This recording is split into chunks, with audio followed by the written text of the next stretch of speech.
Retour sur un classique du cinéma, 7 ans de réflexion de Billy Wilder avec Marilyn Monroe. Le film, adapté d'une pièce de théâtre à succès de George Axelrod, ressort au cinéma en version restaurée. C'est l'histoire d'un publiciste new-yorkais, père de famille, qui tombe sous le charme de l'une de ses voisines. Christophe Carrière nous en dévoile quelques anecdotes.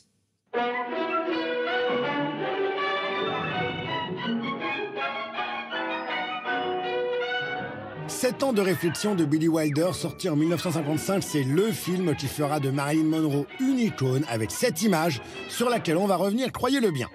En attendant, juste rappeler qu'en anglais, 7 ans de réflexion se prononce The 7-Year Hitch, soit en VF, la démangeaison de la 7e année. Et ceci en référence à Richard, Tommy Wall.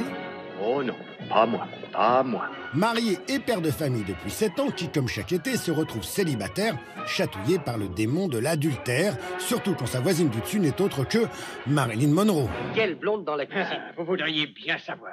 C'est peut-être Marilyn Monroe. À cause du code Hays qui interdit de rigoler avec ce genre de choses, tout cela restera très chaste et moral, comme la séquence de la bouche d'un métro. Et c'est une petite info rien que pour vous, cette image que tout le monde connaît n'est pas dans le film. Voilà un fort intéressant point de vue. Oh, vous ne sentez pas le courant d'air du métro? Regardez le cadrage. À aucun moment Marilyn apparaît comme sur la photo. Et pour cause. Ça rafraîchit un peu les chevilles, ça. Le tournage de la séquence a été un cauchemar. D'abord, Billy Wilder tenait à ce que la scène soit tournée in situ sur Lexington Avenue à New York. Oh, voilà un autre métro!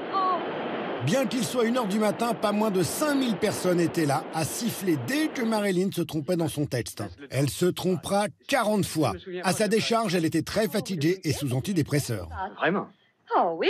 Pour ne rien arranger, son mari d'alors, la star du baseball Joe DiMaggio, se fâchait tout rouge chaque fois que son épouse montrait ses jambes à tous les passants. En fin de compte, entre les sifflets, les bruits de la rue, la blonde qui stresse et son mec qui s'énerve, ce fut un tel foutoir que la séquence fut inutilisable. Vous dites ça de façon parfaite.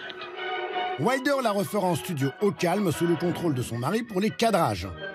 Ça, au moins, c'est le système D dans toute sa splendeur. Le pire, c'est qu'après, et à cause de tout cela, Marilyn divorcera de DiMaggio qui en a eu, c'est sûr, les jambes coupées. Alors voyons, du calme. C'est de l'invention pure et simple.